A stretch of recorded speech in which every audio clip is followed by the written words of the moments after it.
पाकिस्तान की मीडिया पे कश्मीरियों का खून बह रहा है, कोई टिकर भी नहीं चल रहे, कोई खबर नहीं चल रही, कोई ब्रेकिंग नहीं आ रही, कोई पाकिस्तान का मीडिया ये खबर देने के लिए तैयार नहीं है। बल्कि अलीम खान को शिकस्त हुई बदतरीन इस इलेक्शन में और उसका चैनल बदला ले रहा है कि जनाब ये शरपसंद थे।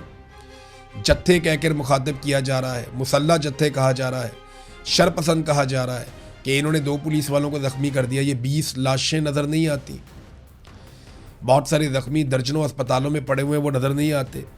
अवाम के ऊपर सीधी गोली चलाई गई है। ऐसा लगता है कि एस्टेब्लिशमेंट लोगों के इलेक्शन के बाइकआउट का बदला ले रही थी कि मारो इनको गोलियां, ये हमारे हुक्म की खिलाफ वर्जी करते हैं। नाजरीन, जिन लोगों से मेरी बात हुई आज़ाद कश्मीर में, वो ब्रिगेडियर फाइक को और आईजी लियाकत को ज़िम्मेदार करार दे रहे हैं कि ये 2 लोग बेसिकली रिस्पॉन्सिबल हैं जो भी कत्लेआम आज़ाद कश्मीर में अब तक हुआ है। 50 के करीब लोग पहले शहीद हो गए थे, 20 लोग अब शहीद हो गए, लगभग 70 के करीब लाशें और बहुत बड़े पैमाने पे ज़ख्मी है, बहुत बड़ी तादाद में ज़ख्मी है। रावला कोट को लहू लहान कर दिया। पूरे पाकिस्तान को इसके ऊपर आवाज़ उठानी चाहिए। मुझे अच्छी तरह याद है, आज से चंद दिन पहले मेरी ज्वाइंट अवामी एक्शन कमेटी के लोगों से बात हो रही थी, तो इन्होंने मुझे एक बात कही थी कि इमरान भाई, ये बात आप याद रखिएगा कि इस लड़ाई में या तो हम जीतेंगे, अपने हकूक़ लेंगे, या हम मारे जाएंगे। लेकिन अगर हम मारे जाए ना, तो आप हमें भूलने मत दीजिएगा, लोगों को बताइएगा कि हम अपने लोगों के लिए मारे गए। हमें पता है कि हम इसमें शहीद कर दिए जाएंगे, हम इस बात को जानते हैं। हमने अपने हाथों से लाशें उठाई हैं, आइंदा हो सकता है कि हमारी लाशों को हमारे लोग उठाकर ले जाएं। हम या तो कामयाब होंगे या शहीद कर दिए जाएंगे, हमारे पास और कोई रास्ता नहीं बचा। लेकिन वादा करें आप हमें भूलेंगे नहीं, हम अपने लोगों के लिए जाने दे देंगे, हमारे बाद आने वाले हमारी तहरीक को जिंदा रखेंगे, लेकिन कश्मीरी एक दिन अपना हक ले लेंगे, हम पीछे नहीं हटेंगे। ये बातें इन्होंने मेरे से की थी। मैं उस वक्त सोच रहा था कि ये इस नहज पे मामला पहुंचा क्यों। वो इसलिए कि ज़िद है, हठधर्मी है एक आदमी की कि पाकिस्तान में मेरा सिक्का चलेगा, मैं निज़ाम को चलाऊंगा। एक इदारा ये सोचता है कि वो पूरे मुल्क को कंट्रोल करेगा, तो फिर मुल्क का यही हाल होगा, जहाँ जमहूरियत नहीं है, इंसानियत नहीं है। और आप इल्ज़ाम लगा देते हैं कि ये जनाब दुश्मन के आला-ए-कार है। कभी कहते हैं राह के एजेंट है। आपको राह तोते पसंद है ना, जो आपकी ज़बान बोले, जो आप कहें फरफर बोलने वाले तोते आपको पसंद है। या तो कोई शख्स आपके लिए राह तोता बन जाए, बोलता रहे, नहीं तो फिर आप उसको राह का तोता करार दे देते हैं या राह का एजेंट करार दे देते हैं। इतनी औकात है पाकिस्तान के इदारों की और पाकिस्तान के सिस्टम की, क्योंकि या तो ये कहते हैं कि आप हमारे लिए काम करें, अगर आप हमारे मफाद के खिलाफ जाएंगे तो हम आपको दुश्मन करार दे के मार देंगे या गायब कर देंगे। और आज हम उसका एक और अमली मुजाहरा देख रहे थे।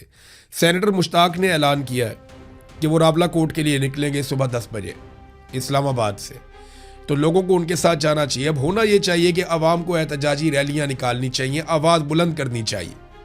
मौलाना फजलुर रहमान साहब को भी इनके साथ जाना चाहिए, PTI को भी इनके साथ जाना चाहिए, बाकी पॉलिटिकल पार्टीज़ को भी आज़ाद कश्मीर रावला कोर्ट जाना चाहिए। उन लोगों की लाशें वहाँ पड़ी हुई हैं, वो लोग ज़ख्मी पड़े हुए हैं, कोई तो उनको हौसला देने जाओ। ये बंदूक वाले तो पागल हो गए, इनको तो समझ ही नहीं आ रही, ये तो मुल्क का बेड़ा गर्क कर देंगे। 71 में भी मामला इनके हाथ में आया तो मुल्क टूट गया था, आज फिर मामला इनके हाथ में है। सियासतदानों को आगे आना पड़ेगा, मामला अपने हाथ में लेना पड़ेगा, वरना ये लोग एक मरतबा फिर हमारे साथ बहुत बड़ा खिलवाड़ कर जाएंगे।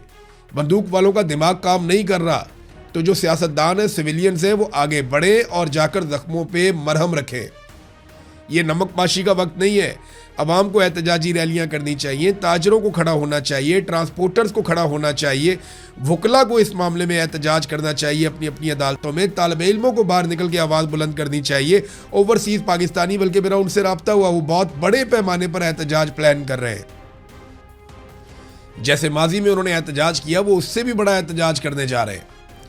उनका ये कहना है कि वो अपने भाइयों को इस मुश्किल वक्त में अकेला नहीं छोड़ेंगे। सोशल मीडिया पे आप ज़रूर आवाज़ उठाएं, जितनी आवाज़ उठा सकें, थोड़ी उठाएं, ज़्यादा उठाएं, लेकिन आप सोशल मीडिया पे भरपूर आवाज़ उठाएं। ज़ख्मियों को अस्पतालों में जाकर इलाज नहीं करवाने दिया।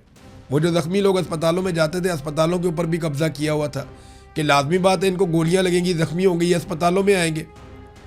अब जो लोग अस्पतालों में जाते हैं तो वहाँ ये होता है कि सबसे पहले तो लाशें कब्जा कर ली जाती हैं, लाशें वापस नहीं दी जाती, ताकि लाशें मिलेंगी तो रोला पड़ जाएगा, पता चलेगा कौन कौन शहीद हो गया और वो लाशें दुनिया के सामने भी आएंगी। लिहाजा सबसे पहले लाशों पे कब्जा कर लिया जाता है। ये हमारा यहाँ पे पसंदीदा काम है।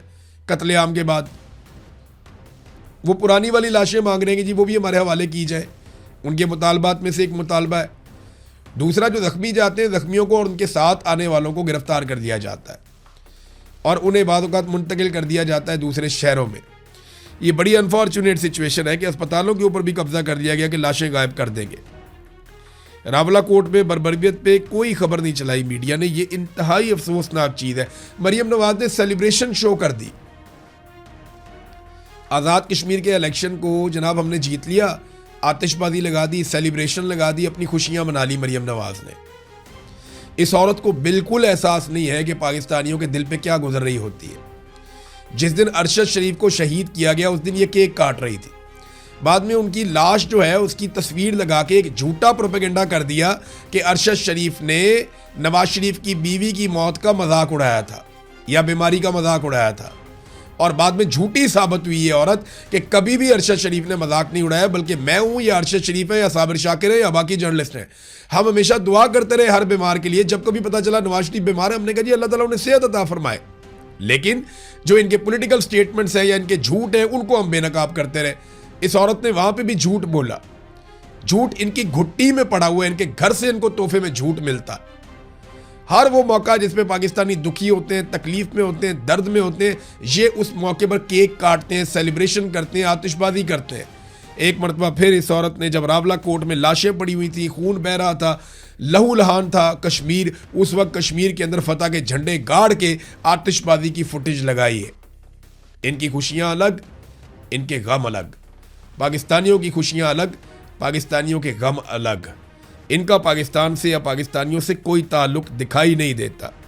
पूरे पाकिस्तान में लोगों को आवाज़ उठाना चाहिए, सहाफ़ियों को भी आवाज़ उठानी चाहिए। आप ये सोचते हैं कि आपके छोटे छोटे बच्चे, आप आवाज़ उठाएंगे तो प्रॉब्लम हो जाएगी।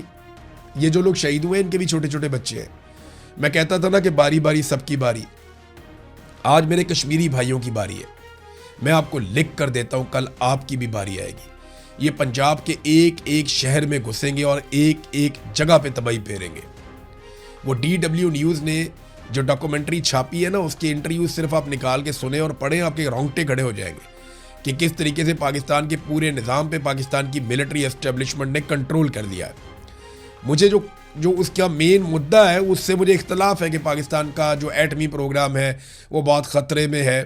मुझे लगता है कि वो गैर ज़रूरी है और ये पुराना प्रोपेगेंडा है। लेकिन पाकिस्तान की मिलिट्री एस्टेब्लिशमेंट ने पाकिस्तान की पूरी इकॉनमी को कंट्रोल में ले लिया है, ये बात बिल्कुल ठीक है। वो पाकिस्तान के सबसे बड़े बिजनेस करने वाले लोग हैं। पाकिस्तान में सबसे वसी कारोबार उन्हीं का है और आज उन्हीं का कंट्रोल है सारी चीज़ों के ऊपर। कोई उनका कारोबार में मुकाबला नहीं कर सकता, ये बात हकीकत है। तो जो कुछ हुआ आज रावला कोर्ट में, वो बदला था मीरपुर में लोगों के वोट ना डालने का, ऐसा दिखाई देता है। लोग तो नहीं हारे, लोग तो फिर भी जा रहे थे।